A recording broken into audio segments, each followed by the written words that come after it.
இரவு நேரத்தில் நிம்மதியாக உறக்கத்துக்கு சென்றவர்கள் காலையில் எழுந்திருக்கவே இல்லை, மரணித்து விட்டார் என்று நீங்கள் கேள்விப்பட்டிருப்பீங்க. இதற்கான முக்கியமான ஒரு காரணமாக இருக்கக்கூடும் என்னவென்றால் குளுக்கோஸ் மட்டம் திடீரென உடலில் குறைவது, சர்க்கரை அல்லது சுகர் குறைவது. இது எப்படி ஏற்படுகின்றது, அதனூடாக எப்படி எம்மை காப்பாற்றிக் கொள்ளலாம் என்பதுதான் இந்த வீடியோ. இது வைத்திய ரீதியான ஒரு வீடியோ அல்ல என்பதை மனதில் கொள்ளுங்கள்.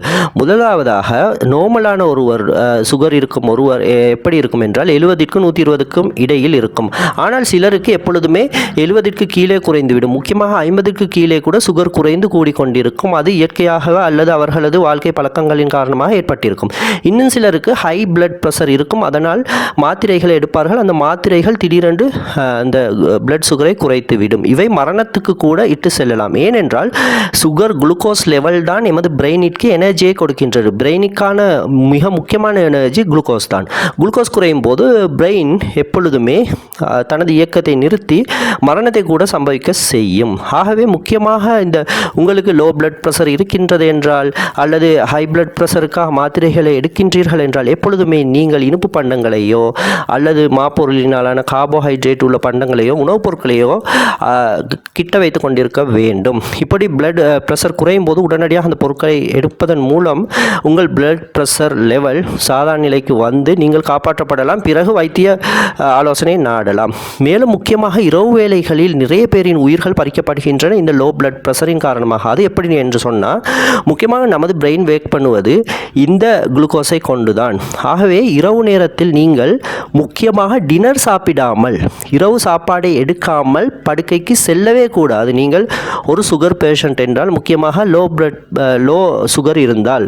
ஏனென்று சொன்னால் இரவு நேரத்தில் என்ன செய்யும் என்றால் நமது கல்லீரல் நாம் சாப்பிட்ட உணவுகளை வைத்துக்கொண்டு அதனை குளுக்கோஸாக மாற்றி பிளட்டில் கலந்து கொண்டே இருக்கும். அந்த பிளட் தான் பிரெயினிற்கு செல்ல வேண்டும். ஏனென்றால் இரவு நேரத்தில் கூட பிரெயின் செயற்பட்டு கொண்டிருக்கும்.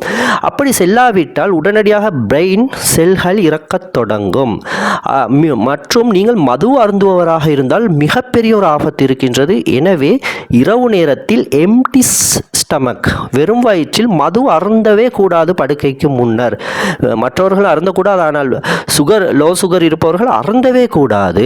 இதற்கு மிக முக்கிய டேஞ்சராக இது அமையலாம். காரணம், மது அருந்திவிட்டால் மதுவை ஒரு டொக்சினாகத்தான் உடல் கருதி கல்லீரல் அந்த டொக்சின்களை அப்புறப்படுத்துவதில் மும்முரமாக இருக்கும் உறக்கத்தின் போது. ஆகவே அந்த உணவு நீங்கள் சாப்பிட்டா இருந்தால் கூட அந்த உணவில் உள்ள போஷணைகளை, அதாவது குளுக்கோஸை மாற்றி அது அனுப்பி கொண்டிருக்க முடியாது. ஆகவே குளுக்கோஸ் குறையும் போது திடீரென குறைந்தால் பிரெயினினால் செயற்பட முடியாமல் பிரெயின் இறந்துவிடும்.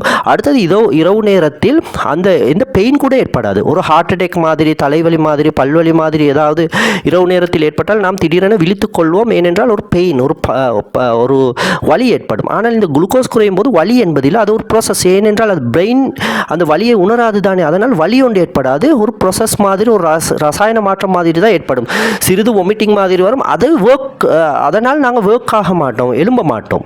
ஆகவே தான் உறக்கத்திலேயே உயிர் போகலாம் இந்த பிளட் சுகர் குறைவதன் காரணமாக. எனவே முக்கியமாக நம்ம செய்யக்கூடாத ஒரு தவறு தான் எம்டி ஸ்டமக்கில் மது அருந்துவது. மது அருந்தவே கூடாது.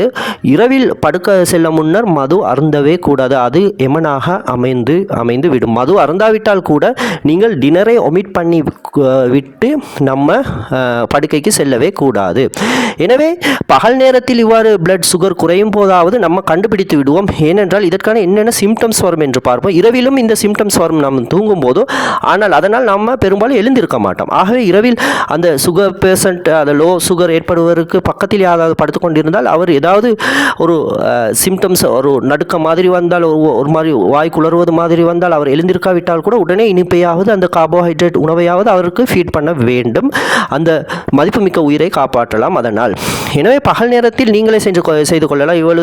இப்படி பிளட் சுகர் குறைந்தால் உடனடியாக அந்த உணவுகளை நீங்கள் உட்கொள்வதன் மூலம் அது சற்று நேரத்தில் 5லிருந்து 15 நிமிடங்களுக்கு சரியாகிவிடும். பிறகு வைத்திய உதவிகளை நாடலாம். இதற்கான சிம்டம்ஸ்கள் என்னவென்றால், பிளட் சுகர் குறைந்து விட்டால் எப்பொழுதுமே பிரெயினின் ஃபங்க்ஷன் குறைய தொடங்கும். அதனால் நீங்கள் வாய் குளறுவீர்கள், கதைக்க முடியாது. உங்கள் தோட்ஸ் எல்லாம் வெவ்வேறு மாதிரி வரும். ஏறத்தாழ ஒரு பைத்தியம் மாதிரி நடந்து கொள்வீங்க. உங்களுக்கு ஒரு கோஆர்டினேஷன் இருக்காது. தலை சுற்றி ஏற்படும், உட்கார்ந்த நிலையில் இருப்பீங்க, உளறுவீங்க, வேர்த்து கொட்டும். இப்படி பல சிம்டம்ஸ் வரும். ஏனென்றால் அது பிரெயினை தானே தாக்குகின்றது. பிளட் சுகர் குறைவது என்பது பிரெயினை தான் தாக்குகின்றது. அதனால் இதையெல்லாம் வந்தால் சுகர் குறைந்து விட்டது என்று நீங்கள் தெரிந்து கொள்ளலாம். ஆகவே எப்பொழுதுமே நீங்கள் ஒரு கார்போஹைட்ரேட் உணவையாவது உணவுகளையாவது இனிப்பு பண்டங்களையாவது உங்கள் அருகில் வைத்திருப்பது மிகவும் ஒரு முக்கியமானதாகும். ஏனென்றால் இப்போ ஹார்ட் வருத்தம் மாதிரி விடயங்களை இப்போ பலரும் ஒரு பயங்கரமான டிசீஸாக பார்க்குறாங்க. ஆனால் லோ பிளட் ப்ரெஷர் தானே, இதற்கு பெரிய அலட்டிக் கொள்ள வேண்டுமா என்று தான் நினைக்கிறாங்க. ஆனால் இது உயிரை கொள்ளக்கூடியது என்பது பலரும் அறிந்திருக்காத ஒன்று. முக்கியமாக இரவு நேரத்தில் இது உயிரை பறிக்கக்கூடியது. சத்தமே இல்லாமல் பலரும் இறப்பதற்கு இது காரணமாகவும் இருக்கின்றது என்பதுதான் உண்மை. ஆகவே இது ஒரு வைத்திய வீடியோ அல்ல என்றாலும் விழிப்பூட்டும் வீடியோ. இது தொடர்பாக நிறைய வீடியோக்கள் வைத்தியர்கள் பதிவிட்ட வீடியோக்கள் இருக்கலாம், அவற்றையும் சர்ச் பண்ணி பாருங்கள்.